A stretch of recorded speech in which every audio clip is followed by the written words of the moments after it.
মানুষ কোনোদিন না খেয়ে মারা যাবে না। রান্না বান্নার বিভিন্ন আইটেম অথবা ইউটিউবে নতুন নতুন রান্নার রেসিপি দেখার ভিডিও কমায় দেন প্লিজ। এটা আপনার আইডেন্টিটি। দেখবেন আপনি ভিডিও দেখতেছেন রান্নার, এরপরে ইউটিউব কেবল আপনার কাছে রান্নার ভিডিও সাজেস্ট করবে, তাই না? ফেসবুক আপনার কাছে কেবল রান্নার বিভিন্ন ধরনের ছবি পাঠাবে অথবা রান্নার বিভিন্ন ধরনের জিনিস পাঠাবে। এটা ও আপনার লাইকটা বুঝে গেছে, আপনি কোনটা পছন্দ করেন বুঝে গেছে। তাহলে এইটা যদি ফেসবুক বা সোশ্যাল মিডিয়ার অ্যালগরিদম যদি বুঝে যে আপনি কোনটা পছন্দ করেন, ফেরেশতাদেরকে আপনি একটা অ্যালগরিদম দিয়ে দেন না যে ফেরেশতারা বুঝুক যে উনি এটা পছন্দ করে। এটাও তো আপনার পক্ষে একটা বিশাল এভিডেন্স। ফেরেশতা তো আপনার পক্ষে এভিডেন্স হিসেবে দাঁড়াবে কিয়ামতের দিন, অথবা আপনার বিপক্ষে দাঁড়াবে এভিডেন্স হিসেবে। এটি আপনাদের এরকম তৈরি হওয়া দরকার। সুন্দর সুন্দর কোরআন কেনা, এটা আপনাদের একটা ভালোবাসার জায়গা থাকুক। ঘরে বিভিন্ন ধরনের, আমার ঘরে অনেক ধরনের কোরআন আছে। সৌদি আরব থেকে এনেছি, বাংলাদেশ থেকে কিনেছি, আমি জানি না কতজন বোন আপনার কোরআন কিনেছেন। কিনেন, কোরআনের তাফসির কেনেন। একটা কর্নার থাকুক বাসায় যেখানে কোরআন কর্নার, এটা নাম থাকবে কোরআন কর্নার। আপনার সন্তানরা বুঝুক যে আপনারা সত্যিকার অর্থে কোরআন ভালোবাসেন, এটা তাদেরকে দেখাতে হবে। কোরআনের নতুন নতুন তাফসির, ছোট ছোট তাফসির, বড়গুলো আনার দরকার নাই। ওইটা অনেক সময় বই আমরা কিনি দেখানোর জন্য যে আমার বাসা লাইব্রেরি আছে, কিন্তু সত্যিকার অর্থে পড়ি কিনা সেটা অনেক বড় ইস্যু। এখন তো অনেক পড়া লাগে না, আল্লাহর রহমতে ইউটিউবে এখন প্রচুর পরিমাণ কন্টেন্ট পাওয়া যায়। সেই কন্টেন্টগুলো আপনারা দেখতে পারেন। ভাইদেরকে বলবো, বাবাদেরকে বলবো, সন্তানদের যদি ছেলেদেরকে হাফেজ বা আলেম বানাতে চান বা ভালো মানুষ বানাতে চান, ওদেরকে মসজিদে ধরে নিয়ে যান, ওদেরকে সাথে করে নিয়ে যান, ওদেরকে নিয়ে পড়তে বসুন, ওদেরকে দেখান যে আপনারাও কোরআনকে পড়ছেন, কোরআনকে আপনারা ফিল করছেন। কোরআন নিয়ে একটু আলোচনা করেন না। আমি সেই দিন আলোচনায় একটা বই পড়ছি, আমি কোরআনের উপর তো আমি প্রচুর পরিমাণ বই পড়ি। এখনই কিন্তু আমার কাছে যে কোরআনের বই, এ দেখবেন নামই হচ্ছে আল কোরআন। এই যেইটাই থাকুক না কেন, এরকম শত শত না হাজার হাজার বই আছে। আমি সেই দিন দেখছিলাম যে একজনে শুধু লাইব্রেরি হচ্ছে কোরআন, আমেরিকাতে থাকে, একজন বড় স্কলার, ওনার একটা লাইব্রেরিটার নাম হচ্ছে লাইব্রেরি হচ্ছে কোরআন, কোরআনের লাইব্রেরি। ওইখানে আমি জানি না কত কোটি টাকার বই আছে, আল্লাহ সুবহানাহু ওয়া তাআলা জানে, সব কোরআনের।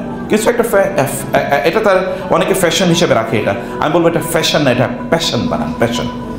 এটা আপনার ভালোবাসা যে কোরআনের জিনিস আপনার কাছে থাকুক। সেদিন দেখলাম যে একটা বই আমি পড়ছিলাম, তো বইয়ের লেখক তিনি এক্সপিরিয়েন্স শেয়ার করছিলেন, কুয়েতের একটা এক্সপিরিয়েন্স। যে কুয়েতের এক্সপিরিয়েন্স তিনি বললেন যে ওইখানে একটা মসজিদে একদল লোকরা তারা প্রতিদিন বসে কেবলমাত্র একটা আয়াত তারা নিয়ে আলোচনা করে, প্রতিদিন একটা করে আয়াত নিয়ে আলোচনা করে তাফসির গ্রন্থ পড়ে। বলে যে এর মধ্যে যে গত 10 বছরে কত তাফসির গ্রন্থ যে শেষ করেছে তারা হিসাব করে বলতে পারছে না, সব তাফসির পড়া শেষ। গতকাল আমাদেরকে একজন জিজ্ঞেস করেছে লাইভে, বৃহস্পতিবারে লাইভে জিজ্ঞেস করে আমি কোরআন হেফজ করতে চাই, কি করা উচিত? আমি বললাম আপনি কেবল একটা করে আয়াত ডেইলি মুখস্থ করেন। আচ্ছা কোরআনে কত আয়াত আছে বলেন তো? 6200 প্লাস, 6666, এটা একটা ভুয়া হিসাব। 6200 প্লাস আয়াত আছে। আপনি যদি প্রতিদিন একটা করে আয়াত মুখস্থ করেন তাহলে কয় বছর লাগবে বলেন তো? Less than 2 years. কারণ 2 বছরে কত দিন? 365 দিন যদি 1 বছরে হয় তাহলে 2 বছরে কত দিন?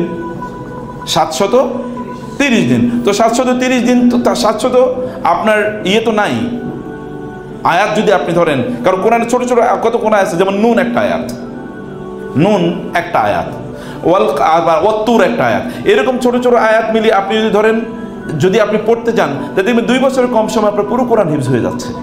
যদি আপনি সত্যি করতে ধরেন যে আমি এই প্ল্যানে বা এই প্রোগ্রামে আমি কোরআন হিফজ করবো, শুধু আপনাকে এটা সিদ্ধান্ত নেওয়া লাগবে। সিদ্ধান্ত নিলে আপনি খুব দ্রুত ইনশাল্লাহ কোরআন হিফজ করে ফেলা আপনার পক্ষে সম্ভব হয়ে যাবে। কোরআন কিন্তু বারাকাপূর্ণ।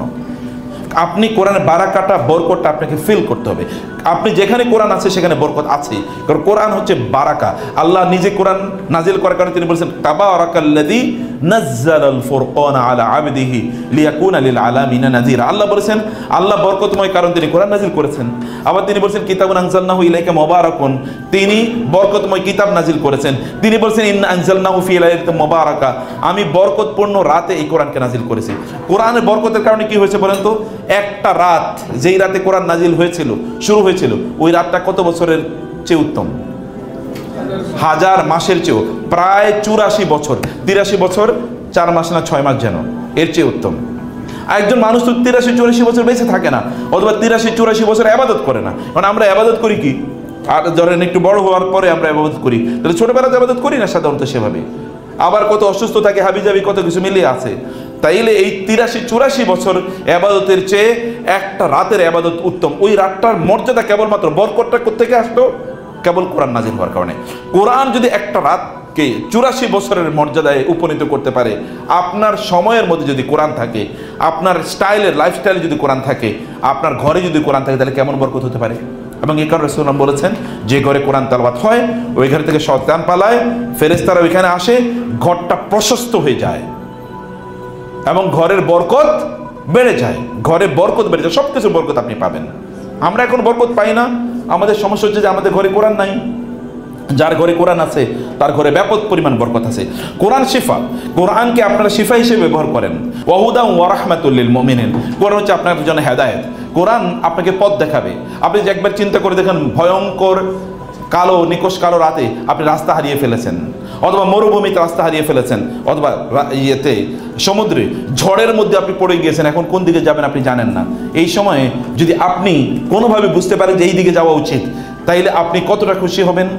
কোরআন এইরকম আপনাকে পথ দেখাচ্ছে। ইন্না হাযাল কোরআন ইয়াহদি লিল্লাতী হিয়া আকওয়াম। কোরআন আপনাকে সর্বশ্রেষ্ঠ পথ দেখায়। কোরআনের পথ হচ্ছে, এর চেয়ে উত্তম কোনো পথ নাই। কারণ কোরআন আল্লাহ সুবহানাহু ওয়া তাআলার বাণী। এই পথ ডিসিশনটা কি হবে না হবে, কোরআনের কাছ থেকে পথটা খুঁজে নেন। ওয়া রাহমাতুল লিল মুমিনিন, আমাদের রহমত ছাড়া কি আমাদের পক্ষে চলা সম্ভব? এক মুহূর্ত চলা সম্ভব না। কিন্তু কোরআন হচ্ছে আপনার জন্য রহমত। কোরআন পড়েন, কোরআনের কাছে আসেন, কোরআন পড়ান, কোরআন হিফজ করেন, কোরআন আন্ডারস্ট্যান্ড করেন, দেখবেন আপনি রহমত পাবেন। এত রহমত পাবেন, কোত্থেকে এত রহমত এসে এটা